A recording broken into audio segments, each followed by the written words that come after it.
2 Samuel 13. Now Absalom, David's son, had a beautiful sister whose name was Tamar. And after a time Amnon, David's son, loved her. And Amnon was so tormented that he made himself ill because of his sister Tamar. For she was a virgin, and it seemed impossible to Amnon to do anything to her. But Amnon had a friend whose name was Jonadab, the son of Shimea, David's brother. And Jonadab was a very crafty man. And he said to him, O son of the king, why are you so haggard morning after morning? Will you not tell me? Amnon said to him, I love Tamar, my brother Absalom's sister. Jonadab said to him, Lie down on your bed and pretend to be ill. And when your father comes to see you, say to him, Let my sister Tamar come and give me bread to eat, and prepare the food in my sight, that I may see it and eat it from her hand. So Amnon lay down and pretended to be ill. And when the king came to see him, Amnon said to the king, Please let my sister Tamar come and make a couple of cakes in my sight, that I may eat from her hand. Then David sent home to Tamar, saying, Go to your brother Amnon's house and prepare food for him. So Tamar went to her brother Amnon's house, where he was lying down. And she took dough and kneaded it, and made cakes in his sight, and baked the cakes. And she took the pan and emptied it out before him, but he refused to eat. And Amnon said, Send out everyone from me. So everyone went out from him. Then Amnon said to Tamar, Bring the food into the chamber, that I may eat from your hand. And Tamar took the cakes she had made and brought them into the chamber to Amnon her brother. But when she brought them near him to eat, he took hold of her and said to her, Come lie with me, my sister. She answered him, No, my brother, do not violate me. For such a thing is not done in Israel. Do not do this outrageous thing. As for me, where could I carry my shame? And as for you, you would be as one of the outrageous fools in Israel. Now therefore, please speak to the king, for he will not withhold me from you.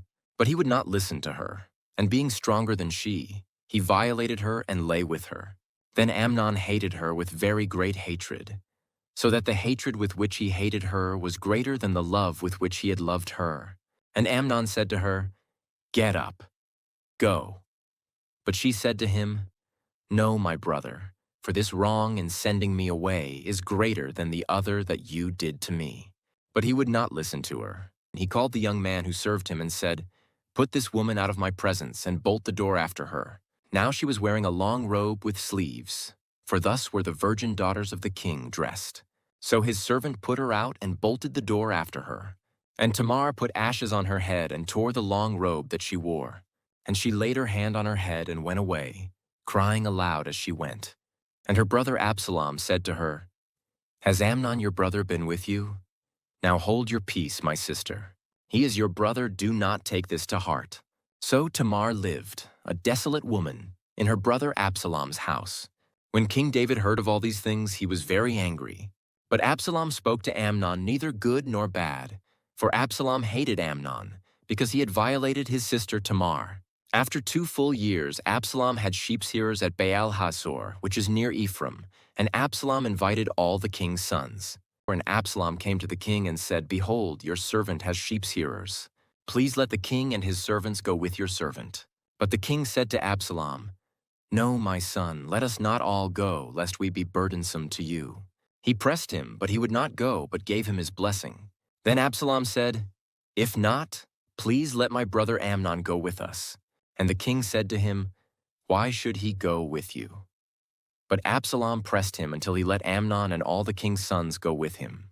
Then Absalom commanded his servants, Mark when Amnon's heart is merry with wine, and when I say to you, Strike Amnon, then kill him. Do not fear, have I not commanded you? Be courageous and be valiant. So the servants of Absalom did to Amnon as Absalom had commanded.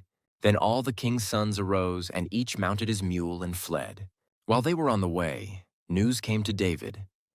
Absalom has struck down all the king's sons, and not one of them is left. Then the king arose and tore his garments and lay on the earth. And all his servants who were standing by tore their garments. But Jonadab, the son of Shimea, David's brother, said, Let not my lord suppose that they have killed all the young men, the king's sons, for Amnon alone is dead. For by the command of Absalom this has been determined from the day he violated his sister Tamar. Now therefore let not my lord the king so take it to heart as to suppose that all the king's sons are dead, for Amnon alone is dead. But Absalom fled.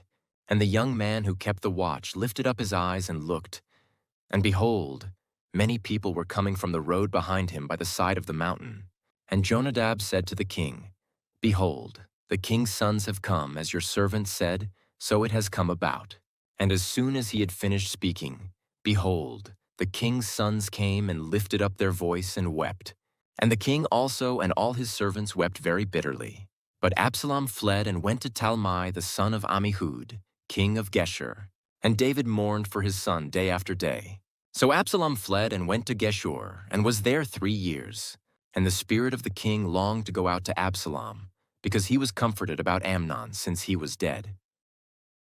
2 Samuel 14. Now Joab the son of Zeruiah knew that the king's heart went out to Absalom. And Joab sent to Tekoa, and brought from there a wise woman, and said to her, Pretend to be a mourner, and put on mourning garments. Do not anoint yourself with oil, but behave like a woman who has been mourning many days for the dead. Go to the king and speak thus to him. So Joab put the words in her mouth. When the woman of Tekoa came to the king, she fell on her face to the ground and paid homage and said, Save me, O king. And the king said to her, What is your trouble? She answered, Alas, I am a widow, my husband is dead.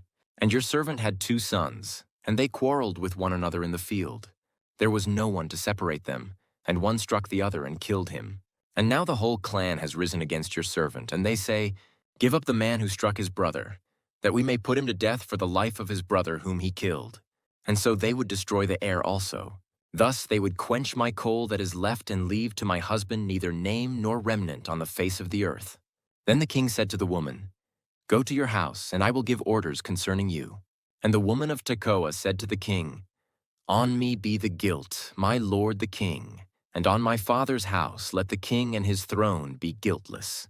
The king said, If anyone says anything to you, bring him to me, and he shall never touch you again. Then she said, Please let the king invoke the Lord your God, that the avenger of blood kill no more, and my son be not destroyed. He said, As the Lord lives, not one hair of your son shall fall to the ground. Then the woman said, Please let your servant speak a word to my lord the king. He said, Speak. And the woman said, Why then have you planned such a thing against the people of God? For in giving this decision the king convicts himself, inasmuch as the king does not bring his banished one home again. We must all die. We are like water spilled on the ground, which cannot be gathered up again. But God will not take away life, and he devises means so that the banished one will not remain an outcast. Now I have come to say this to my lord the king, because the people have made me afraid. And your servant thought, I will speak to the king. It may be that the king will perform the request of his servant. For the king will hear and deliver his servant from the hand of the man who would destroy me and my son together from the heritage of God. And your servant thought, The word of my lord the king will set me at rest. For my lord the king is like the angel of God to discern good and evil. The Lord your God be with you. Then the king answered the woman, Do not hide from me anything I ask you. And the woman said, Let my lord the king speak. And the king said, Is the hand of Joab with you in all this? The woman answered and said, As surely as you live, my lord the king, one cannot turn to the right hand or to the left from anything that my lord the king has said. It was your servant Joab who commanded me. It was he who put all these words in the mouth of your servant. In order to change the course of things, your servant Joab did this. But my lord has wisdom like the wisdom of the angel of God to know all things that are on the earth. Then the king said to Joab, Behold now, I grant this go. Bring back the young man Absalom. And Joab fell on his face to the ground and paid homage and blessed the king.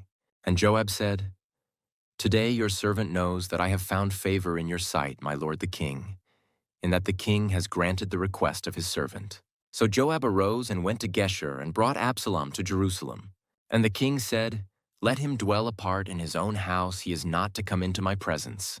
So Absalom lived apart in his own house and did not come into the king's presence. Now in all Israel there was no one so much to be praised for his handsome appearance as Absalom. From the sole of his foot to the crown of his head there was no blemish in him. And when he cut the hair of his head, for at the end of every year, he used to cut it when it was heavy on him. He cut it. He weighed the hair of his head, 200 shekels by the king's weight.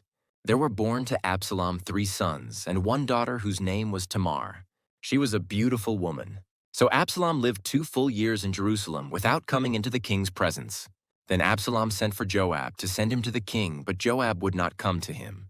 And he sent a second time, but Joab would not come. Then he said to his servants, "See, Joab's field is next to mine, and he has barley there. Go and set it on fire." So Absalom's servants set the field on fire. Then Joab arose and went to Absalom at his house and said to him, "Why have your servants set my field on fire?" Absalom answered Joab, "Behold, I sent word to you. Come here, that I may send you to the king to ask, why have I come from Geshur? It would be better for me to be there still. Now therefore let me go into the presence of the king, and if there is guilt in me, let him put me to death." Then Joab went to the king and told him, and he summoned Absalom. So he came to the king and bowed himself on his face to the ground before the king, and the king kissed Absalom. 2 Samuel 15. After this, Absalom got himself a chariot and horses, and 50 men to run before him. And Absalom used to rise early and stand beside the way of the gate. And when any man had a dispute to come before the king for judgment, Absalom would call to him and say, "From what city are you?" And when he said, "Your servant is of such and such a tribe in Israel," Absalom would say to him, "See, your claims are good and right, but there is no man designated by the king to hear you." Then Absalom would say, "Oh, that I were judge in the land! Then every man with a dispute or cause might come to me, and I would give him justice. And whenever a man came near to pay homage to him, he would put out his hand and take hold of him and kiss him." Thus Absalom did to all of Israel who came to the king for judgment. So Absalom stole the hearts of the men of Israel. And at the end of 4 years, Absalom said to the king, "Please let me go and pay my vow, which I have vowed to the Lord in Hebron. For your servant vowed a vow while I lived at Geshur in Aram, saying, 'If the Lord will indeed bring me back to Jerusalem, then I will offer worship to the Lord.'" And the king said to him, "Go in peace." So he arose and went to Hebron. But Absalom sent secret messengers throughout all the tribes of Israel, saying, "As soon as you hear the sound of the trumpet, then say, 'Absalom is king at Hebron.'" With Absalom went 200 men from Jerusalem who were invited guests, and they went in their innocence and knew nothing. And while Absalom was offering the sacrifices, he sent for Ahithophel the Gilonite, David's counselor, from his city Gilo. And the conspiracy grew strong, and the people with Absalom kept increasing. And a messenger came to David, saying, "The hearts of the men of Israel have gone after Absalom." Then David said to all his servants who were with him at Jerusalem, "Arise and let us flee, or else there will be no escape for us from Absalom. Go quickly, lest he overtake us quickly and bring down ruin on us and strike the city with the edge of the sword." And the king's servants said to the king, "Behold, your servants are ready to do whatever my lord the king decides." And so the king went out, and all his household after him. And the king left 10 concubines to keep the house. And the king went out, and all the people after him. And they halted at the last house. And all his servants passed by him, and all the Cherethites, and all the Pelethites, and all the 600 Gittites who had followed him from Gath, passed on before the king. Then the king said to Ittai the Gittite, "Why do you also go with us? Go back and stay with the king, for you are a foreigner and also an exile from your home. You came only yesterday, and shall I today make you wander about with us? Since I go, I know not where. Go back and take your brothers with you, and may the Lord show steadfast love and faithfulness to you." But Ittai answered the king, "As the Lord lives, and as my lord the king lives, wherever my lord the king shall be, whether for death or for life, there also will your servant be." And David said to Ittai, "Go then, pass on." So Ittai the Gittite passed on with all his men and all the little ones who were with him. And all the land wept aloud as all the people passed by. And the king crossed the brook Kidron, and all the people passed on toward the wilderness. And Abiathar came up, and behold, Zadok came also with all the Levites, bearing the ark of the covenant of God. And they set down the ark of God until the people had all passed out of the city. Then the king said to Zadok, "Carry the ark of God back into the city.